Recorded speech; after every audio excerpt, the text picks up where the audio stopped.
Hello and welcome to your NARSA weekly update for the week commencing Monday the 17th of February 2025. It's Gary here again. I'd like to start by wishing everyone in Canada who celebrates it a very happy Family Day, and everyone in the United States a very happy President's Day as well. Long weekend for us here on the continent, which is kind of fun and kind of cool.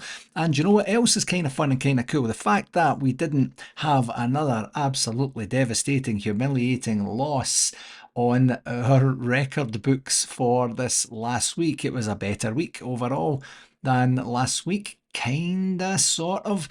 And do you know the main thing here for me for this last week was really the silence from the club, which I know when we don't have a good result, we kind of typically you see a bit of a change or a shift in our communication protocols from the club.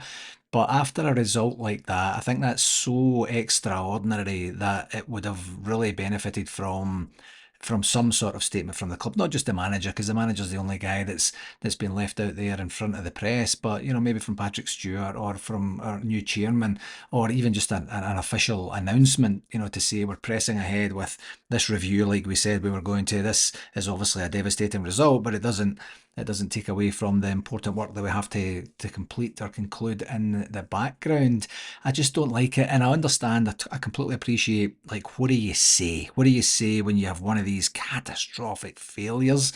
And I don't really know, but say something. I think just to acknowledge we're hurting the same as the fans are hurting. We're as surprised and devastated as everyone else would be. We had high hopes for this competition and for realistic silverware domestically this season, and obviously that's gone. Like, I don't know. I know that it would just be putting something out there for people just to shoot down at, but I think, as I say, because it's just so monumental. I think it's probably the best word. It would have been, if that was me, if that happened from a NARSA perspective, I would be putting something out. I would be saying, listen, obviously not what we wanted, not how we wanted to conduct ourselves, how we wanted to behave, how what the results that we wanted to get. But something would, I think personally, would have been better than nothing. But the club gets to communicate what the club wants to communicate, and that's completely their prerogative, so to speak. On to the game segment. I'm happier to do this one this week. It won't be quite as quick, maybe, or quite as glib as last week's was, but the only game, of course, was Sunday's 3-1 win at Tynecastle, courtesy of a couple of OGs, almost a hat trick, by the way, of OGs from young Jamie McCart. What a game he had, and also aided by lots of saves from, he's getting his super name back again, lots of saves from Super Jack Butland. I thought we started well. We had the ball in the net, it was just offside from John Suter, and that kind of seemed to set the tone for the first kind of 10, 15 minutes or so. Hadji got himself a yellow. He doesn't mind putting himself about, but that kind of looked bad at the first glance, but the referee was right just to give the yellow. We got the opening goal. A wee bit of invention from the set pieces, which I thought was really good, and that was kind of a bit of a theme through the whole game for me. Was it certainly at the set pieces, certainly the corner kicks anyway, maybe not all the set pieces. We did have a wee bit more invention there, the kind of short corners or bringing it out to the edge of the box before we swing it in and such, and that's what got us the opening goal from young Mr. McCart there, and then just straight after that, Super Jack Butland had a great save, just from almost, it must have been from the kickoff there. And then very shortly after that, he had another great save, but this time it was his bloody fault for giving the ball away. And that was a theme. Our passing was just absolutely dreadful the entire game, I thought. But we had our first actual shot, our own actual shot on goal, around about the 35, 36 minute mark, and ended the half. We started and ended the first half pretty well. I thought we nearly had a second OG, and then not long after it goes to 1-1, a free header from a corner kick again. Like, how many times? I don't understand how we can be so bad at that, because you would think that there's, I mean, what is it? That there's man marking, there's zonal marking, And what else is there out there? You know, the football aficionados can maybe correct me here, but there's only so many things that can happen in a set piece. And if we continue to lose the same type of style of goals all the time, somebody way smarter than me must be able to go, this is how we stop it. We stop the cross coming in first place. Very difficult to do that on a corner kick, I understand. But that's the first thing we do. On open play, we stop the cross coming in. And for set pieces, this is how we get ourselves going again. You know, we didn't have anybody on the post, of course, which is not a thing that a lot of professional teams seem to do these days. So that's a thing, but just annoying. But then we go 2-1 up, and Cherney got that goal for us after he just missed one just before it. And here's a wee bit of a fascinating beef that I have, I guess you could say. Beef is that Tom Miller and Lee McCulloch were the commentators yesterday, and there's talk from them about the confidence, being understandably fragile after last week's bad result. And I was trying to say this to my family yesterday, and I don't think I did a good job of it, but I'll try again here to tell you. This squad has vast experience of recovering from shocking performances and shocking results. Okay, Queen's Park was the cream of the crop, the pick of the lot, so to speak. But we've been used to this. I mean, you look at a record, how many, what is it, 5 defeats and 4 draws, or 4 defeats and 5 draws, or something like that. I mean, we've had a terrible season, and that's 9 different opportunities for us to say we need to pick ourselves back up, we need to get back on the horse again and do what we need to do to continue the season through. So we have experience. We have previous for this, and we have experience for this as well. So what they were saying really doesn't track for me. I understand the sentiment of it, but I just don't agree with it at all. I think overall our passing was, left a lot to be desired. We were kicking the ball straight out. We were passing straight to them. And we got our third goal and second OG, and then we almost made it 4 where Dessers went in. Actually, a really good run and finish, but he was offside as well.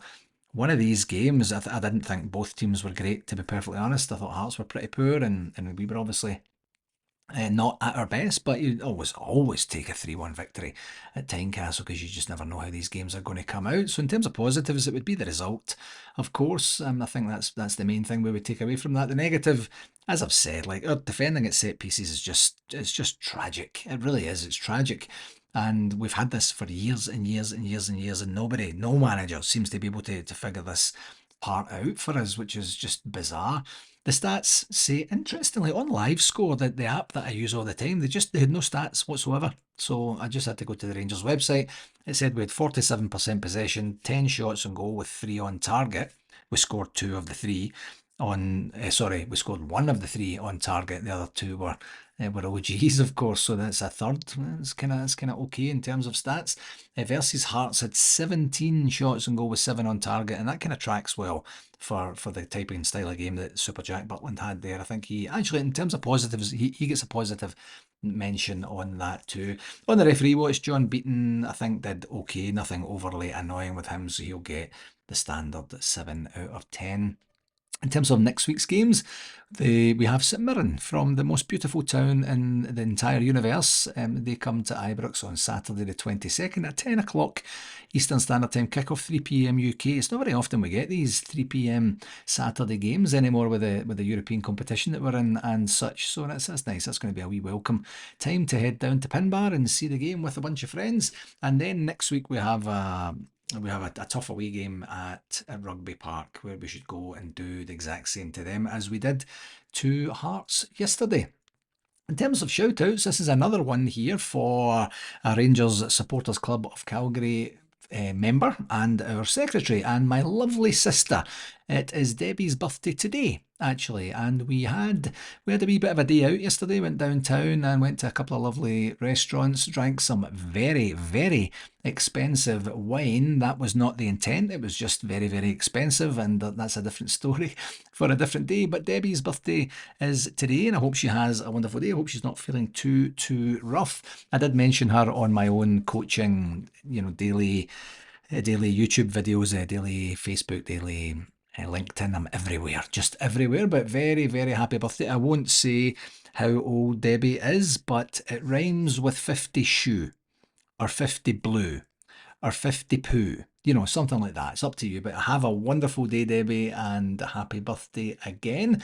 And just to keep it in the family, Chloe is also going on a trip back home. She's going to start off in London. Then she's going to head up to Paisley and she's going to actually take in the Motherwell game at the beginning of next month. And I'm sure it will be Chloe and another 15 people there with the way the season's going. But she'll get a chance to go and see Ibrox and see her friends and family back home. And I think she's also taking a trip to Paris as well. So she's doing a whole bunch of things when she's there, which is great. A wee shout out for the Melbourne City Loyal Rangers Supporters Club, who are having their culture weekend November 21st, 22nd this year. They're going to be Ian Ferguson, Gary Stevens and Stuart Monroe, boat cruise, dinner, singing, dancing, celebrating Rangers and such. And on the same vein as that, the Narco Curry Weekend, the North American Rangers Curry Organisation. I didn't make up the name. They had their curry weekend this past weekend and it looked like a great time. They posted a bunch of photos over the weekend. They're not so much Thursday, Friday, but certainly on Saturday, and I think there was some yesterday as well, and a dodgy video where it looked like the person didn't really know that he was supposed to be singing on the karaoke. He just kind of stood there. That's what I saw when I watched part of the video anyway, but it looked like a great time over in London, Ontario. Congratulations, well done to everyone involved. And they've already announced Narco 2026, which is going to be in Myrtle Beach, South Carolina next February. I'm not going to give you the countdown between now and then. We'll maybe leave that till a wee bit later in the year so that I don't overdo it on that. The women's team, very, very interesting developments on the women's front this past week. They beat the Partick Thistle women 6-0 yesterday and are now joint top of the league with Glasgow City, that mob from the East End, and the Hibs all on 51 points because Glasgow City and that mob drew 2-2 on Friday night. So Rangers are on top of the league. Now, I've mentioned that how relentless they've been in terms of continuing to score goals, even when the games are well and truly done. They're 18 goals ahead in terms of at the top of the table, which is great because, as you'll know, they lost the league on goal difference last season. I think it was by like 13 goals or something like that. So they're doing great. Very, very exciting there. They had that blip before the international break. They are the 2 defeats in a row. I think they were 5 points behind at one point, and that mob had a game in hand. Everybody's now all played. I think it's 21 games now, and they're all on the 51 points. So very, very exciting there. It's great to see the team back on top of the league. In terms of the convention update, 114 days. We are 2 weeks away from being in double digits. And that is, of course, June the 12th to the 15th of 2025 at the Omni Orlando at Champions Gate. Now, it's called the Omni Orlando, but it's in Kissimmee. Trust me, that's exactly where it is. We did have a meeting with the hotel last week just to basically kind of say, like, obviously this event is a wee bit different than we originally anticipated it was going to be. What do we do about that? How do we figure that out? It's going to be a wee bit smaller than we were hoping it was going to be, and then just cards on the table kind of type of conversation. And the hotel are going to get back to us this week, and we're going to find out a wee bit more information about what they think that will look like. I know I've been hearing some rumours from people back home saying they don't think the event's going to go ahead. Right now, as I sit here, the event is 100% going ahead. If something changes on that, you will be the first to know. Trust me on that, but there is no intention of cancelling this event right now unless it becomes absolutely fiscally infeasible to do so, but that's not what we're looking for right now. We'll see what the hotel says when they come back to us, and then we'll go from there. And with that, we also have some entertainment and such that we're able to communicate over the next wee while here. So just a reminder, the hotel rooms are there for booking, the tickets are there for purchasing, and I hope if you're genuinely intending to join us that you get your tickets booked and that you come and join us and get something to look forward to in the summer. In terms of other business here, just a reminder that we have a few positions open at the AGM and in terms of the NARSA executive. If you're interested in coming on board to help us continue to spread the good word of Rangers across the continent and across the globe, quite frankly, then it would be great to have a conversation with you. If you have particular skills, we're definitely going to have a treasurer position open, going to have a secretary position open. If you perform any of those at your own club, it would be great to have you on board and help us continue to modernise what we're doing and give back to the membership and, of course, the support of Rangers. We also have a couple of director positions probably up for grabs as well. So the information on each of the roles is on the NARSA website. If you just go to the About Us section, you'll get to see that, or I think it's called NASA Executive or something like that. It's on one of the top menus there, and you'll get to see a wee bit more about that. Or you can email me directly at rangersscc@hotmail.com. That's two S's, two C's, and I'll certainly set up a time to have a conversation, and I'll tell you a wee bit more about that. In terms of communications for this week, today, Monday, we have Super Jack Butland press conference from after the game yesterday, and Rangers women's team highlights from the Partick Thistle game. Tomorrow, as always, is the loan review on the website. On Wednesday, you've got Katie Wilkinson from the women's team in the RTV feature My Story, and this is part 2 of that for Katie. And there's also a women's international preview. There's no women's games until early March now, so I won't be getting a chance to chat about them. But talk about two different dichotomies of the last international break. They went in on a giant downer and behind in the table. This international break, they go back on top, and they get into the break on top. So that's kind of good to see those poignant moments and milestones. Not a lot happening on Thursday. On Friday will be the press conference for the St Mirren game, and there's also a big interview across Rangers social media channels with John Brown, who of course is a guest at NARSA 2025 alongside Mark Haitley, but this interview is just with Bomber himself, and that'll be a really good watch. He's got a story or two to tell. On Saturday, of course, we have the game against St Mirren, and then there's also it seems to be a new feature that the club are doing now called Europhiles, where they're going to chronicle the Rangers versus Hapoel Tel Aviv game from February the 22nd, 2007. So it looks like they're taking a poignant moment in European history for Rangers and chronicling the game and the result and probably any background or behind the scenes footage and such that they have, and not a hell of a lot going on over Sunday either. In terms of communications, further communications, just another reminder, if you haven't already, that you can subscribe to the Rangers Review and get all access to all of the content from Rangers Review for just £5 for the entire year. And that's open to NARSA friends, NARSA family, NARSA neighbours, NARSA work colleagues, anyone who wants to get that, you can go on. I'll leave the link in the blurb here, and you can go on and subscribe to that. And there's a special code, NARSA25 it's called, and you can go and get access. They're looking for more subscribers, and their content is very, very good, and they have a lot of inside track in the club as well. So if you can go and support the guys there, that would be absolutely fabulous. And just another shout out for the International Coaching Convention hosted by Rangers on the 3rd to the 6th of April this year. Again, I'll just leave the link there if you're an aspiring coach, or an aspiring coach and you want to maybe give them a wee bit of a heads up, as they say over here, about what that looks like, then you're more than welcome to do so. Okie dokie.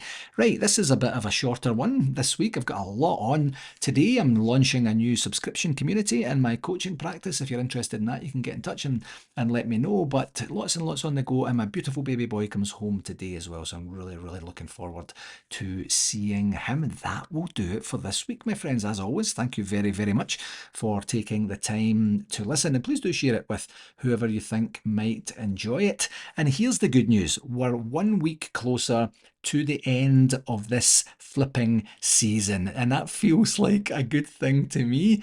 And it won't be long before we're kind of thinking, whew, thank goodness that is done. Until next week, my friends, please do take care of yourself, and all the very best. Follow.